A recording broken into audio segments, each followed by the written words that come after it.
Hey boys and girls, my name is Mrs. Wills and I wrote this story, Once Upon a Time the World Didn't Stop.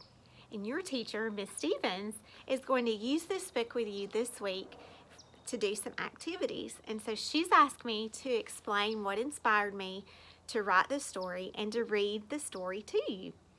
So let's start with the first part. What inspired me to write this story? You did. You and all of the boys and girls that I'm in contact with, and my family and my friends, everybody around me inspired me to write the story.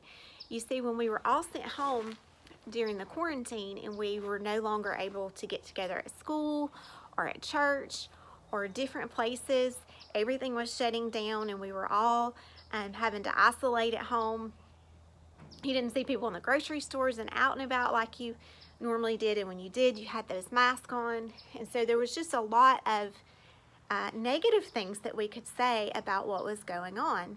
And anytime that you have the chance to dwell on the negative things that are going on around you, it really makes you feel better if you can stop and think about some positive things that are going on.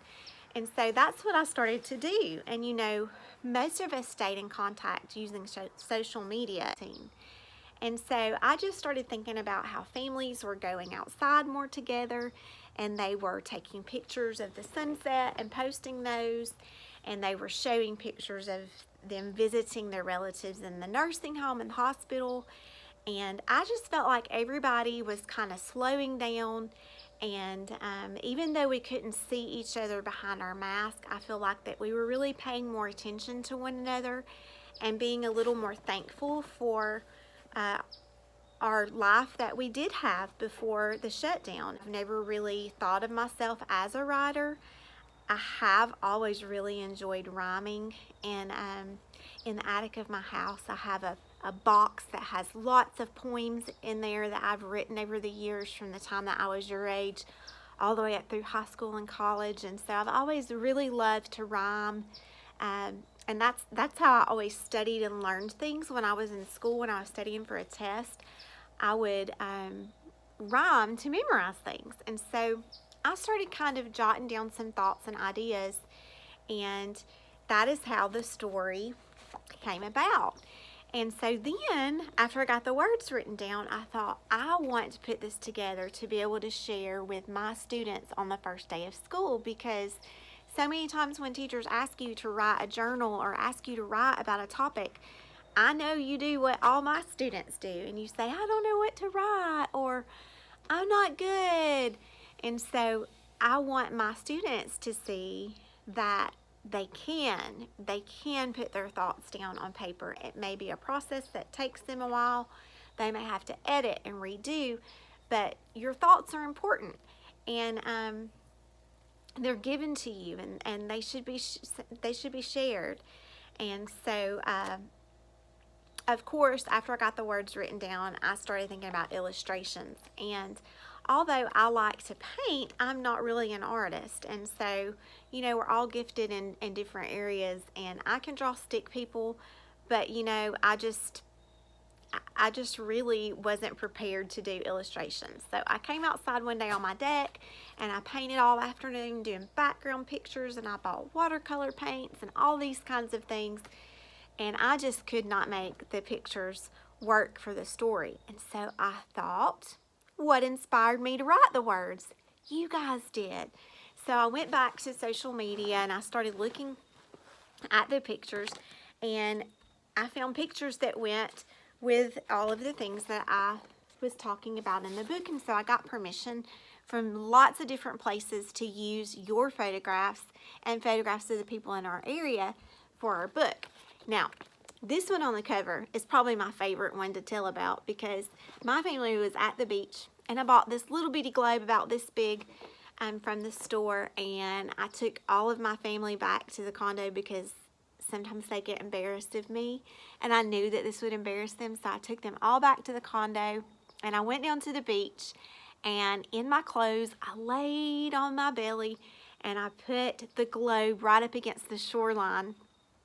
And I started taking pictures with my camera, with my phone, and a lady came by and she said, I know you're a teacher, because only a teacher would do that with a globe on the beach. And so that is where this picture came from. It was actually one that I took myself.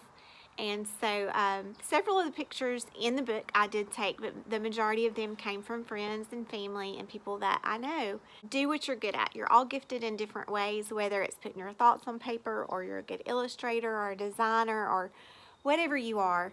But whatever you choose to do, don't stop until you are proud. And you know, that's what I always tell my kids at school. It's just don't stop until you're proud. Now, there are things that I would still go back and change in my story, and that's okay. That's just how we are as people.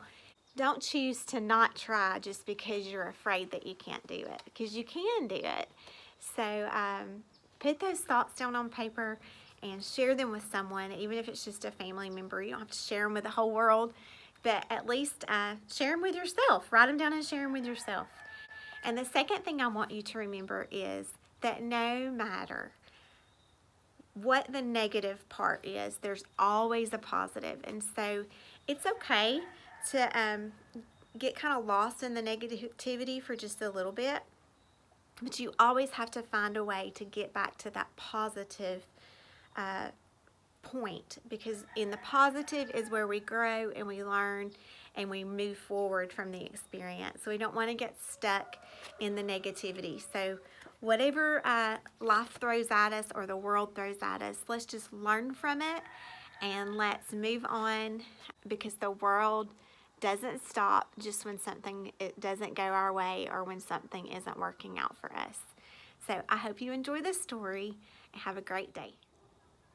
Once upon a time, the world didn't stop. Written and illustrated by Tracy Wills and local photographers.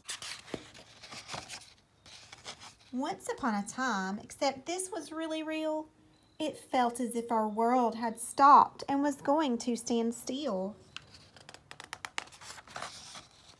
Schools began to close, and our teachers sighed and cried. We had to leave our classrooms with love and learning still inside. People everywhere were sent home, but some still left for work, like first responders, delivery people, and grocery store clerks. Big people watched the daily news, and the littles listened close by. We all wondered if things would be normal again by the end of July. There were driver's licenses to get and graduations to celebrate. We soon began to realize that our lives had been pretty great. We found ways to visit with teachers and keep up with family and friends. We followed all the latest tried and tested posted trends. We tried sidewalk chalk, adventures, tutorial videos, scavenger hunts, skateboard races, and walking on tippy toes. Time crept by, kids grew taller, and uncertainty did too. Yet people persevered, because that's just what we do. Families said hi through windows and learned to hug with just their words. They went home and planted gardens, watered flowers, and watched the birds. They started photographing sunsets and capturing lightning bugs in jars. They celebrated each other, even if just from their cars.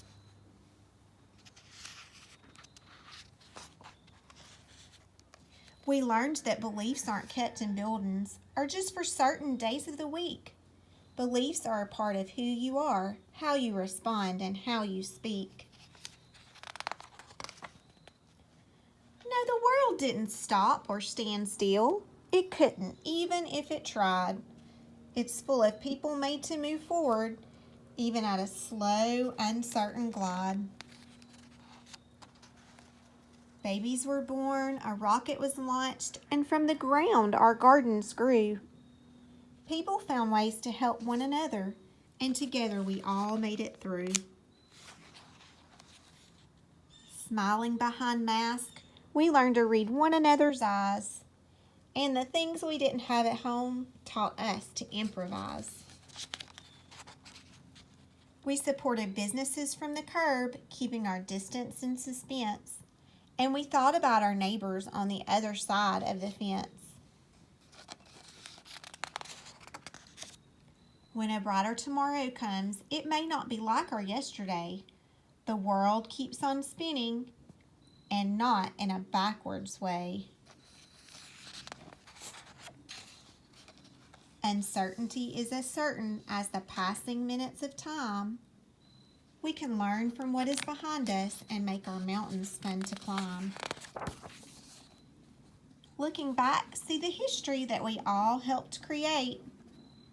Even through the hard times, there are moments to celebrate.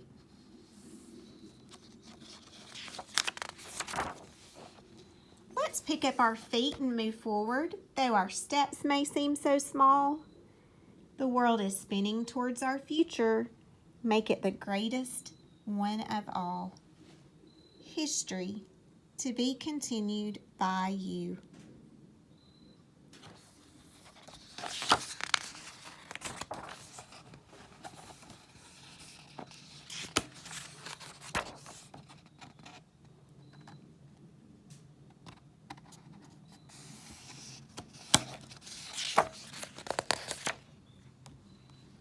History that we are all a part of.